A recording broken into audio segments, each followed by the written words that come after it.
Welcome to the Daily Current Affairs by Civic Center IAS, where we try to discuss the top 10 important topics for the UPSC CSE Prelims for the day from the Hindu, the Indian Express and the PIB.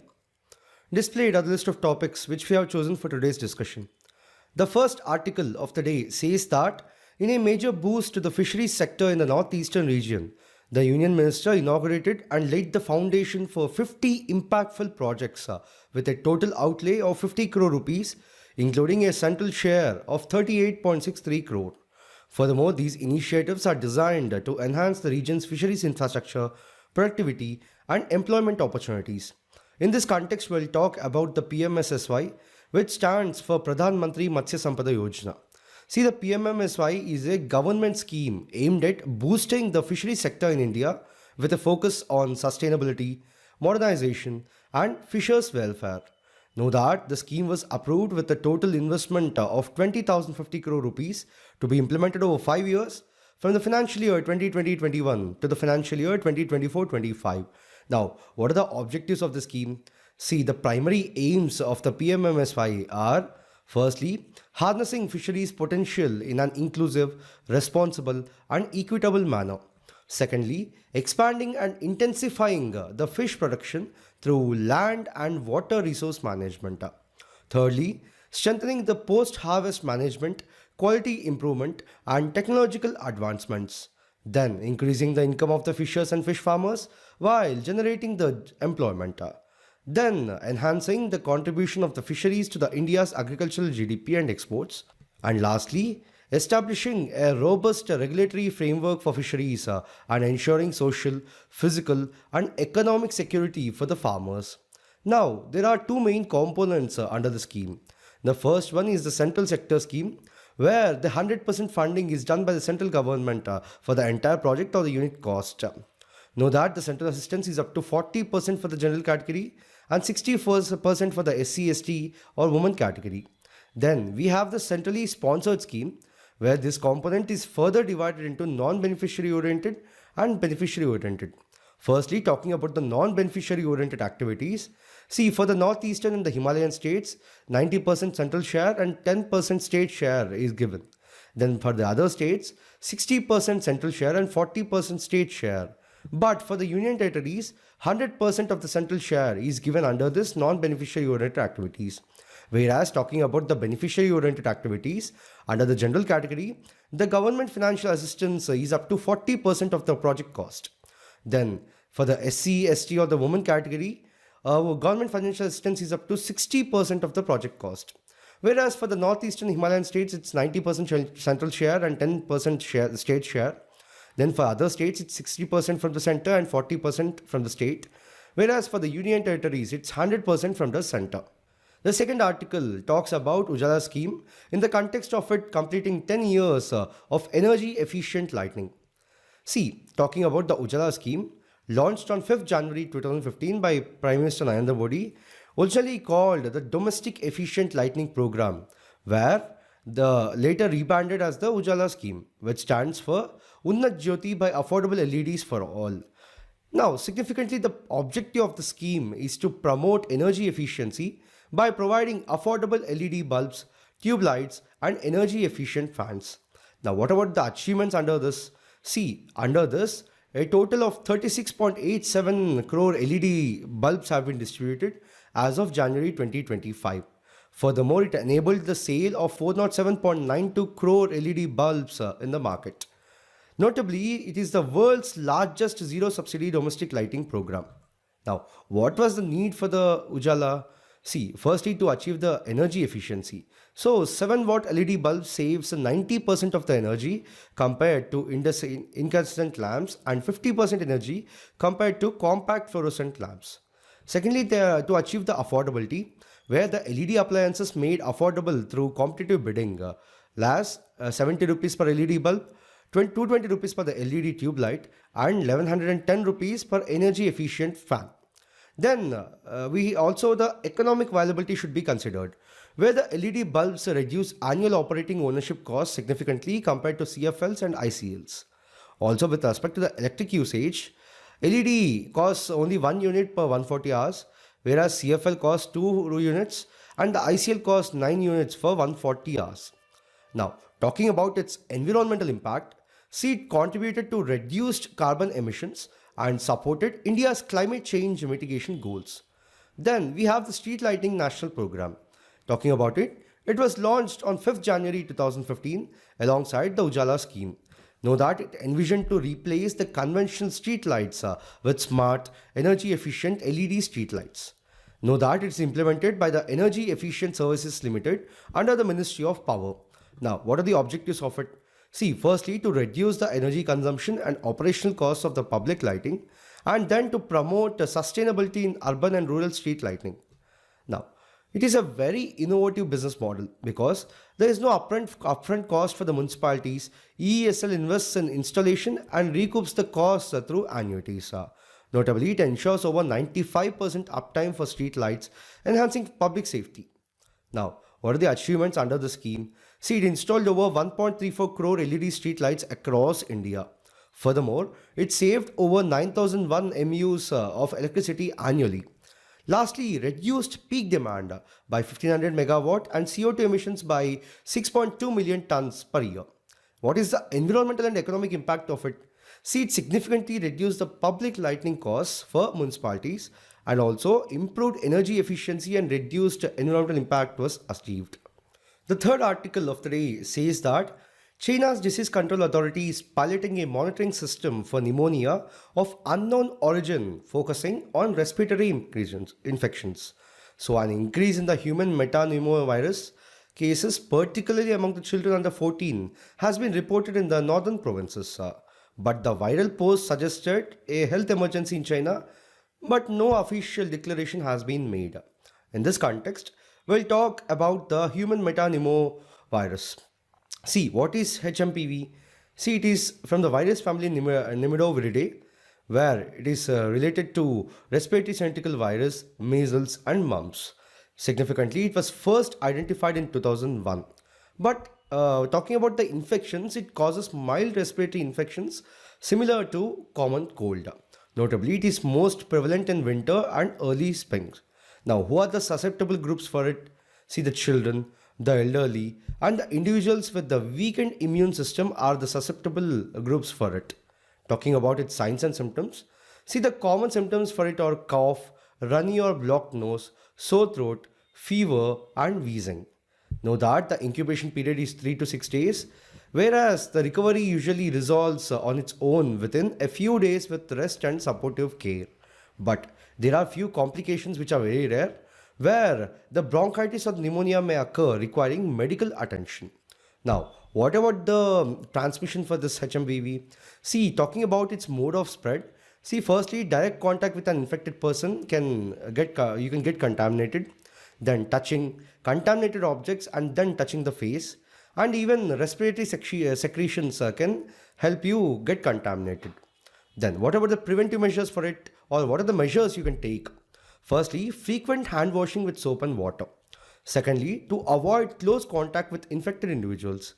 Thirdly, refraining from touching the face, eyes, nose or mouth. And lastly, wear a mask to prevent the transmission if infected. Talking about its prevention and treatment. See, with respect to treatment, no vaccine or specific antiviral is available. Over-the-counter medications for the fever and pain, decongestants may help. But the antibiotics are ineffective as the HMPV is a viral infection. Talking about its prevention, see, it can be prevented by regular hygiene practices, mask usage in the case of infection, extra precautions for individuals with lung conditions such as asthma or COPD. The fourth article of the day says that Uttar Pradesh has achieved the highest number of hospital registrations under the Ayushman Bharat Pradhan Mantri Jan Arogya Yojana, both at government and private hospitals, according to Deputy Chief Minister Brajesh Patak. So in this context, we'll talk about the Ayushman Bharat scheme. See, the Ayushman Bharat is a flagship scheme of the Government of India, which was launched as recommended by the National Health Policy of 2017 to achieve the vision of universal health coverage.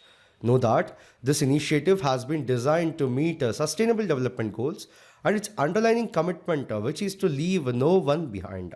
Furthermore, the Ayushman Bharat adopts a continuum of care approach, comprising of two interrelated components, which are the health and wellness centers and the Pradhan Mantri Jan Arogya Yojana.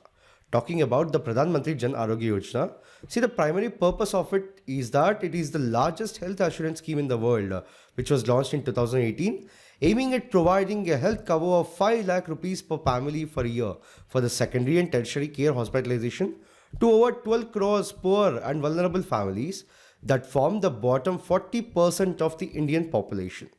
Now, who are eligible under it? See, the households included are based on the deprivation and occupational criteria of the socio-economic caste census of 2011 for the rural and urban areas respectively. Talking about its background, see, the PMJAY is earlier known as the National Health Protection Scheme before it being rechristened.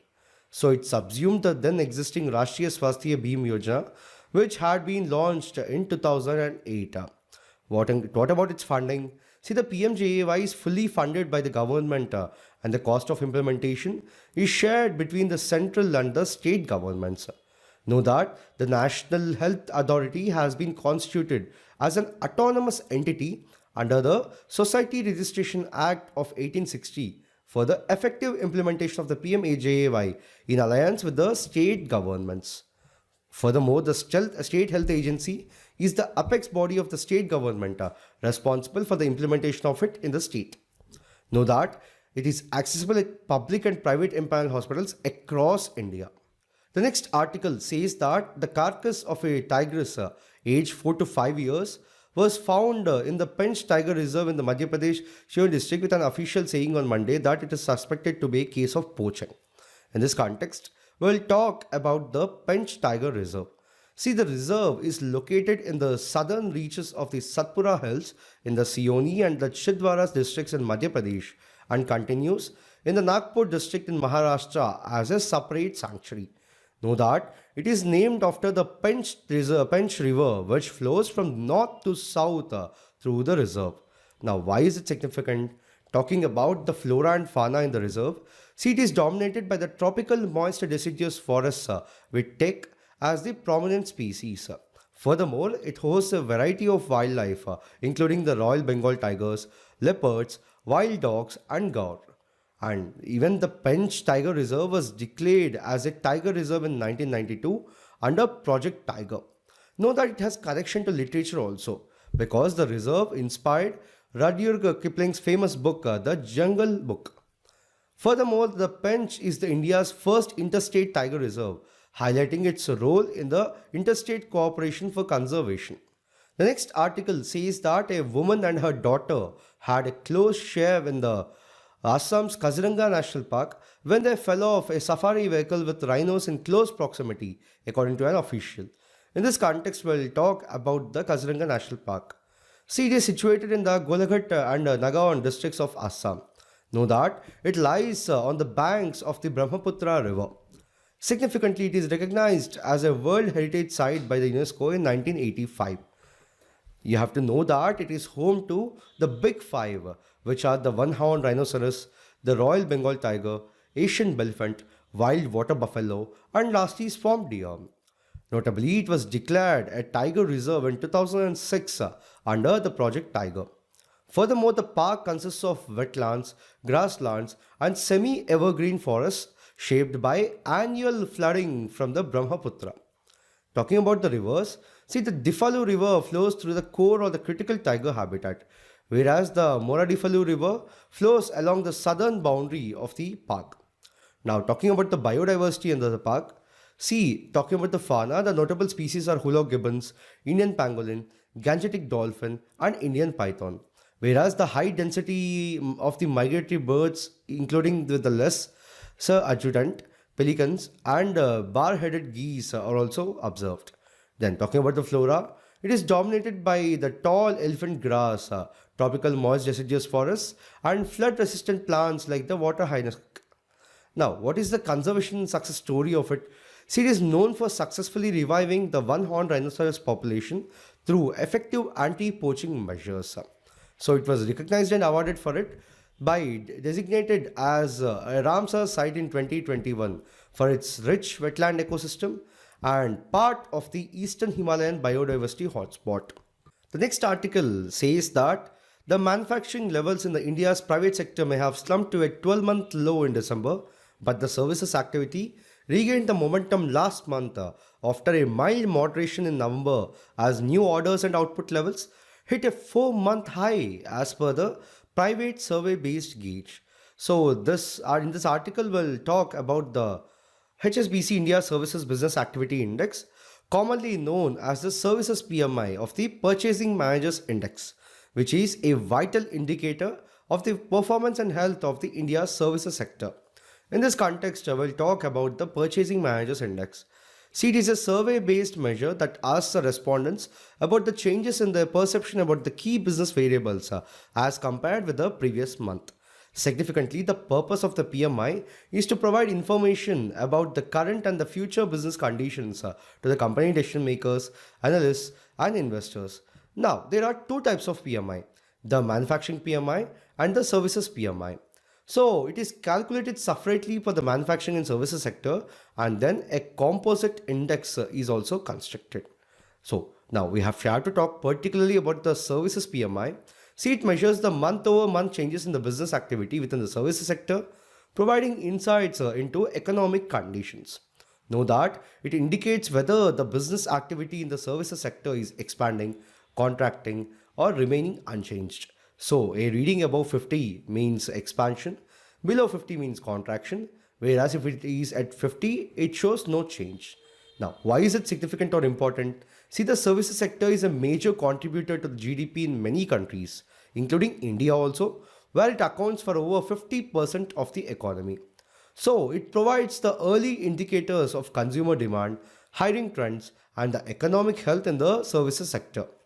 Talking about the services PMI in India, it is compiled by the ISH market. Note that the surveys include businesses in sectors like IT, finance, communication, and tourism. Furthermore, it is often released before the GDP data, providing timely insights into the economic trends. So, it is important or significant for the following reasons. The next article says that the Centre on Monday notified the appointment of 2 advocates as judges of the Delhi High Court. In this context, we'll talk about the appointment of judges and then we'll briefly touch upon the collegium system. See, Article 217 of the Constitution states that the judge of a High Court shall be appointed by the President in consultation with the Chief Justice of India and the Governor of the state. But in the case of the appointment of a judge other than the Chief Justice of the High Court is also consulted. Now, what is this consultation process? See, the High Court judges are recommended by a collegium comprising of the CJI and the 2 most senior judges. Then the proposal, however, is initiated by the Chief Justice of the High Court concerned in the consultation with the 2 senior most colleagues. Then the recommendation is sent to the Chief Minister, who advises the Governor to send the proposal to the Union Law Minister. Then the Chief Justice of the High Court is appointed as per the policy of having Chief Justices from the outside the respective states.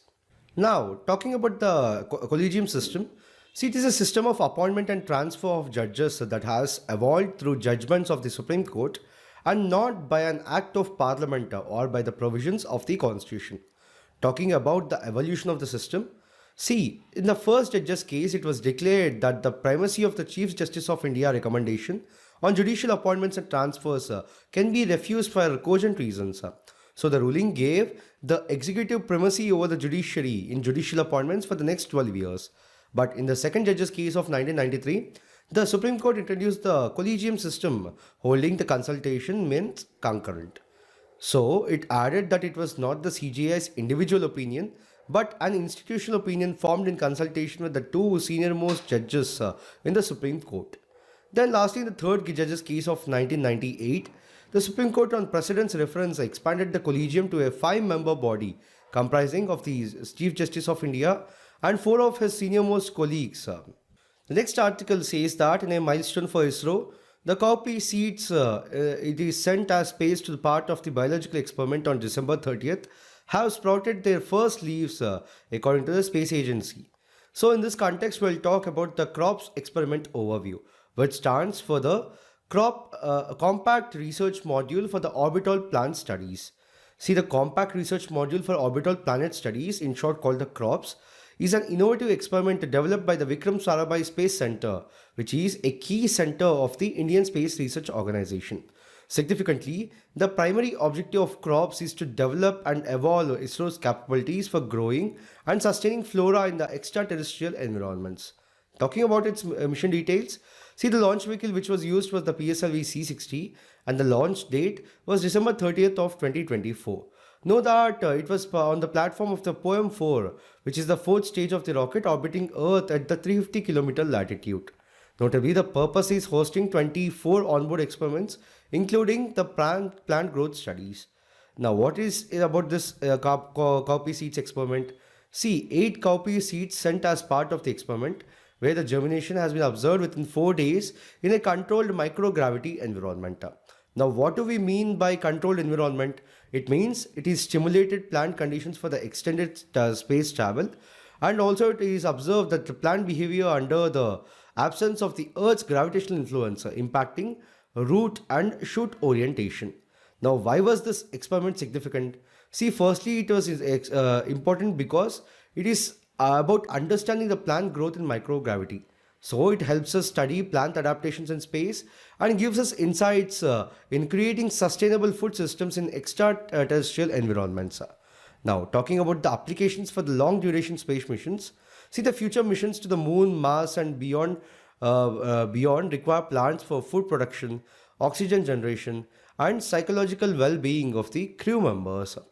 Also, it denotes the advancement of space farming, where cowpea, a resilient and a nutritious legume, could be a key crop for space agriculture under the controlled growth experiments, which contribute to the development of self-sufficient life support systems for space habitats. Then, with respect to microgravity, see, microgravity is the condition in which the gravity's effects are minimal, allowing the objects and the astronauts to float freely. Referred to as zero gravity, though this term is inaccurate since gravity exists even in space. Now, how does it impact the living systems? Say, with respect to humans, it causes muscle atrophy and bone density due to reduced gravitational forces. Whereas, with respect to plants, it alters the way roots sense gravity, nutrient uptake, and water distribution. Then, this is with respect to the PS4 or the POEM-4 experiment. You can have a look. The last article of the day says that ISRO has postponed its key docking experiment scheduled for Tuesday to January 9th, adding more ground stimulations were needed based on the abort scenario that has been identified. In this context, we'll talk about the SpaDeX mission and then we'll look at the docking mechanism. See, the SpaDeX is a mission initiated by the Indian Space Research Organization focused on mastering in-space docking technology. Know that the mission aims to demonstrate the ability of 2 satellites to dock and undock while in motion in orbit around the Earth. Now, what is the importance of the mission? See, the in-space docking technology is crucial for the 2 future space operations, particularly for the satellite servicing and for constructing the space stations. So, this technology will be integral to the operation of the Bharatiya Antariksh Station, which is India's planned space station. Talking about the mission details, see, it was launched on December 30th of 2024. Know that there are 2 satellites, Chaser and Target, which will be launched into a 470-kilometer wide circular orbit at a 55 degrees inclination. Furthermore, the satellites will follow a local time cycle of approximately 66 days.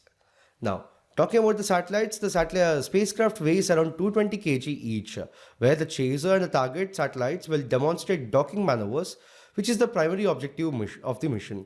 So after the docking is achieved, the 2 satellites will move on to the secondary objectives, which include transferring the electric power between the docked spacecraft. Furthermore, this is essential for future technologies like in-space robotics, spacecraft control, and payload operations after undocking. Now, why is this significant for India? See, if this is successful, India will become the 4th country globally to have capability of in-space docking. So, in this video, we have discussed 10 articles in total for today. We'll be back again with another video tomorrow. Thank you.